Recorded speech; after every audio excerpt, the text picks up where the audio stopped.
भक्तों, ओम नमः शिवाय, श्री शिवाय नमस्तुभ्यम, जय श्री महाकाल। जी हाँ भक्तों, क्या आप कभी जो बच्चा है उसका जो मन है वो पढ़ाई लिखाई में बिल्कुल भी नहीं लगता। आप लोग बहुत ज़्यादा परेशान हैं उसकी पढ़ाई के लिए कि आखिरकार हमारा जो बच्चा है वो पढ़ता क्यों नहीं है। जब भी आप उसको पढ़ाने के लिए बैठाते हो तो कहीं वो खेलने चला जाएगा, कहीं वो घूमने चला जाएगा, कहीं कुछ करने लगे, कहीं कुछ, लेकिन पढ़ेगा बस बिल्कुल भी नहीं। आपके भी समझ से बाहर है कि आखिर ऐसा क्या हो गया है जिसके कारण हमारा जो बच्चा है उसका जो मन है वो पढ़ाई में नहीं लगता। तो आपको परेशान होने की कोई भी आवश्यकता नहीं है, क्योंकि आज जो मैं आपको उपाय बताने वाला हूँ, अगर आपने केवल और केवल उतना ही उपाय ध्यान से सुन के और अच्छे से कर लिया तो अवश्य रूप से आपका जो भी बच्चा है ना, जिसका भी मन पढ़ाई लिखाई में नहीं लगता, अवश्य रूप से उसका जो मन है वो पढ़ाई की ओर आकर्षित होगा ही होगा। क्या करना है, कैसे करना है, पूरा मैं आपको बताने वाला हूँ। तो बस उपाय ध्यान से सुन के अच्छे से करिएगा ज़रूर। अगर आपने ऐसा किया तो फिर देखिएगा आपका बच्चा कैसे पढ़ाई की ओर आकर्षित होता है। देखिए, आपको भी पता है कि पूज्य गुरुदेव की जो कथा होती है उसमें लाखों की भीड़ आती है। कैसे भीड़ आती है? लाखों की भीड़ आती है। और जब गुरुदेव की कथा में लाखों की भीड़ आती है तो वहाँ ज़्यादातर जो भक्त होते हैं वो क्या करते हैं? पत्र के द्वारा अपनी इच्छा और पत्र के द्वारा अपनी मनोकामना जो होती है वो गुरुदेव तक पहुँचाते हैं। तो अभी गुरुदेव की कथा चल रही थी, आज से 4 से 5 महीना पहले की बात है। गुरुदेव की क्या है, कथा चल रही थी और गुरुदेव की कथा में लाखों की भीड़ आई। अब जब गुरुदेव की कथा में लाखों की भीड़ आई तो वहाँ ज़्यादातर जो भक्त थे उन्होंने क्या किया, पत्र के द्वारा अपनी इच्छा और अपनी मनोकामना जो थी वो गुरुदेव तक पहुंचाई। अब जब गुरुदेव के पास पत्र पहुंचा और गुरुदेव ने पत्र पढ़ा तो वहाँ गुरुदेव ने देखा कि ज़्यादातर जो भक्त हैं ना, उनकी क्या है, केवल एक ही इच्छा और एक ही मनोकामना है। क्या कि गुरुदेव, हमारा जो बच्चा है ना उसका जो मन है वो पढ़ाई लिखाई में बिल्कुल भी नहीं लगता। हम लोग बहुत ज़्यादा परेशान हैं उसके लिए कि आखिरकार हमारा जो बच्चा है वो पढ़ता क्यों नहीं है, लेकिन फिर भी हमारे बच्चे का जो मन है वो पढ़ाई में नहीं लगता। हमने उसके पीछे क्या कुछ नहीं किया, बहुत अच्छी उसको स्कूल में डाल के रखा है, बहुत अच्छा उसको कोचिंग ट्यूशन दे रहे हैं, हर एक तरह की सुख सुविधा भी दे रहे हैं, लेकिन फिर भी जब बात पढ़ाई की आती है तो कहीं घूमने चला जाएगा, कहीं खेलने चला जाएगा, कहीं कुछ करने लगे, कहीं कुछ, लेकिन पढ़ेगा बस बिल्कुल भी नहीं। कृपया करके कोई उपाय बता दें, हम लोग बहुत ही ज़्यादा परेशान हैं। अब जब गुरुदेव ने ये देखा कि ऐसी ऐसी समस्या है, तब गुरुदेव ने 2 से 3 उपाय बताए। ठीक, अब जैसे ही गुरुदेव ने उपाय बताए और कहा ये उपाय कर लेना, अवश्य रूप से तुम्हारी जो भी दिक्कत है, जो भी समस्या है, ठीक, अगर तुम्हारा बच्चा नहीं पढ़ता तो अवश्य रूप से तुम्हारे बच्चे का जो मन है ना वो पढ़ाई की ओर आकर्षित होगा ही होगा। ठीक, अब जैसे ही क्या हुआ, अब जैसे ही गुरुदेव ने उपाय बताया तो लोगों ने जा के इस उपाय को घर में करना शुरू कर दिया।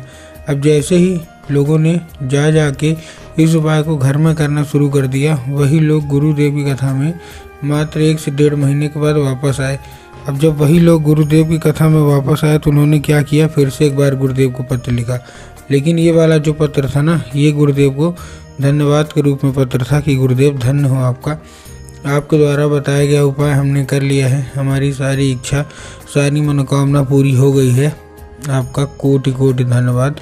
हमारा जो बच्चा था ना, जिसका मन पढ़ाई में नहीं लगता था, उसका जो मन है वो पढ़ाई की ओर आकर्षित होने लगा है, आपका कोटि कोटि धन्यवाद। तो देखिए, जो लोग भी मेरी आवाज़ अभी सुन रहे हैं ना, अगर आपको भी जानना है कि आखिर ऐसा कौन सा उपाय है जिसको करने मात्र से इच्छा मनोकामना पूरी हो जाती है, तो चलिए हम बताते हैं आपको आज की इस वीडियो के माध्यम से कि आपको करना क्या है। तो बस उपाय ध्यान से सुन के अच्छे से करिएगा ज़रूर। लेकिन उसके पहले चैनल पर अगर पहली बार आए हैं और आवाज़ मेरी पहली बार सुन रहे हैं तो वीडियो कर दें लाइक और चैनल को भी कर लें सब्सक्राइब, ताकि पूजनीय पंडित प्रदीप जी मिश्रा के रोज़ नए नए उपाय जो कि मैं उनकी कथा से सुनता हूँ, श्रवण करता हूँ, सबसे पहले मैं आपको प्राप्त करा सकूँ। ठीक, तो देखिए, जो हमारा पहला उपाय है, इस उपाय में आपको करना क्या है, 3 काली तिल और 1 धतूरा लेना है। क्या लेना है? 3 काली तिल लेना है और 1 धतूरा लेना है।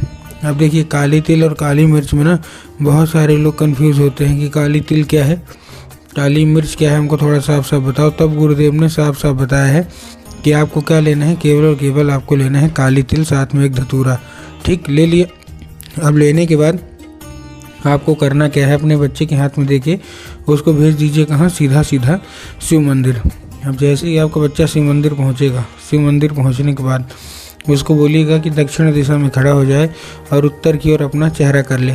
अब देखिए दक्षिण और उत्तर में ना बहुत सारे लोग कंफ्यूज भी होते हैं कि दक्षिण क्या है उत्तर क्या है, हमको थोड़ा साफ साफ बताओ। तब गुरुदेव ने बताया है कि आप जिस भी शिव मंदिर जा रहे हैं ना, उस शिव मंदिर का जिधर साइड जलाधारी होगा आपको अपना चेहरा उधर साइड करके खड़े हो जाना है। ठीक, खड़े हो गए। तो खड़े होने के बाद आपको एक नाम लेके, कौन सा, महादेव का बहुत ही सुंदर सा नाम है श्रम्भेश्वर महादेव। तो आपको बस करना क्या है, श्रम्भेश्वर महादेव का नाम लेके और उन्हीं का स्मरण करके आपको चुपचाप क्या कर देना है, अर्पित कर देना है बस। पूज्य गुरुदेव कहते हैं कि अगर आपने ऐसा कर लिया तो अवश्य रूप से इच्छा मनोकामना जो है वो पूरी होगी ही होगी। ठीक, ये था कौन सा, ये था हमारा पहला उपाय। अब हम चलते हैं अपने दूसरे उपाय की ओर। अब देखिए जो हमारा दूसरा उपाय है, इस उपाय में आपको करना क्या है, इस उपाय में जितनी भी माताएं हैं आपको एक लाल फूल चाहिए। क्या चाहिए, केवल एक लाल फूल।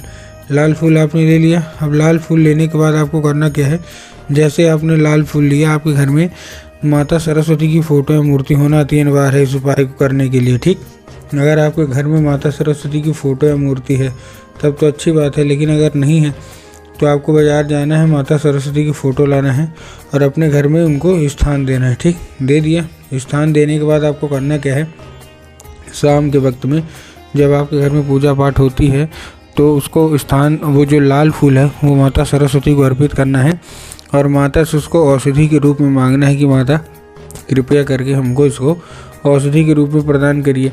अब क्या होगा, अब ये औषधि का रूप ले लेगा। ठीक, औषधि का रूप जैसे ही ले लेगा आपको क्या करना है, उसी रात जब आपका बच्चा अच्छे तरीके से खाना पीना खा के सो जाए तो आपको क्या करना है, वो जो लाल फूल है वो अपने बच्चे के माथे पे 2 से 3 बार आपको फेर देना है बस। पूज्य गुरुदेव कहते हैं कि अगर आपने ऐसा कर लिया तो अवश्य रूप से इच्छा मनोकामना पूरी होगी ही होगी। अब हम चलते हैं अपने तीसरे और आखिरी उपाय की ओर। अब देखिए जो हमारा तीसरा और आखिरी उपाय है, इस उपाय में आपको करना क्या है, तीसरे और आखिरी उपाय में हमको सिंपल सा केवल और केवल एक पान का पत्ता लेना है और पान के पत्ते के ऊपर शहद का लेपन करना है। पान के पत्ते के ऊपर, हाँ, जब आप पान के पत्ते के ऊपर शहद का लेपन करेंगे तो शहद का लेपन चिकने साइड होना चाहिए और ये अपने बच्चे के हाथों माता शोक सुंदरी की जगह पे अर्पित करवा दीजिए। माता शोक सुंदरी की जगह कहाँ होती है, जलाधारी के बीचों बीच। 1 से 1.5 महीने करवा के देखिए, फिर आप देखिए कि आपका बच्चा बिना बोले बिना कुछ कहे अपने आप पढ़ाई की ओर आकर्षित होगा ही होगा।